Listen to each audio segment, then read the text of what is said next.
Whatever side of the VR fence you're on, today is actually a massive day for VR, and I gotta say, I am absolutely hyped. First, the limited edition Xbox branded MetaQuest 3S was officially announced today for $399, and yes, you do get touch controllers as well as an Xbox controller in the box. And even though I already have a MetaQuest 3S, I gotta say, this is a sick looking bundle. And regardless of how people feel about Xbox as a brand or a company, this will no doubt bring a lot of new people into VR, and hopefully I'll be going hands-on with it very soon for a video. And next up, PlayStation did the unthinkable and announced 4 new PSVR2 titles today, and I've rounded up all the information for you. First on today's list of new VR games is Grit and Valor 1949, which is a port of the flat version which seems to be already available, but the VR version is coming this year on August 21st. So let's get into some details, and if you enjoy this video, please remember to leave a like and subscribe for more VR content. Grit and Valor 1949 is a real-time tactics roguelike set in an alternative history World War II. The evil Axis forces dominate and Europe is on its knees, and only you stand as humanity's final hope. You become the commander of an elite mech squadron, and you must take part in thrilling battles, and you need to think fast, take a stand, and get ready to liberate Europe and free the world. Now I'm going to assume that the VR version will also come to Steam, and I'm not sure if there's a MetaQuest version, but on PSVR2 at least, this game will have headset rumble, and the devs said they plan to utilise the power of PlayStation VR2 to deliver a visually stunning and immersive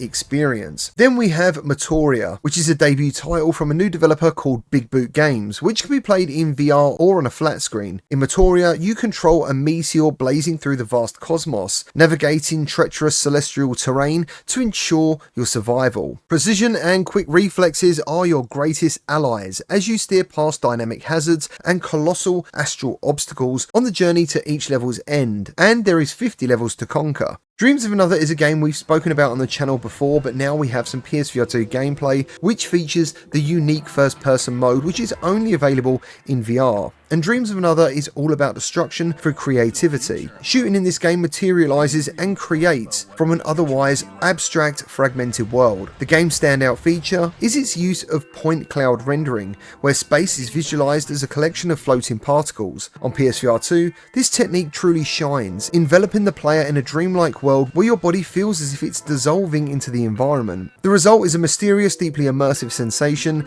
and it's like travelling through a dream. And thanks to VR, players can now feel that they physically exist within these worlds made up of nothing but particles. I gotta say, this is one of those games that I'm not too sure on, but it does actually sound pretty cool. Hotel Infinity from the beginning is coming at some point in 2025 and has been designed to be a revolutionary room scale experience with puzzle elements. The game's clever use of portals, lifts, and impossibly winding hallways will make players feel like they've been walking through a hotel for hours when they've actually never left their 2 by 2 play space. Now, some of you may not have experienced a room scale game in VR before, but I have on Quest with a game called T for God, and this was a very basic looking game, but it's an incredible experience to have an endless world in VR while never leaving your play space. On PSVR2 you will get headset feedback and PSVR2 controller haptics, and it can be played either seated or standing.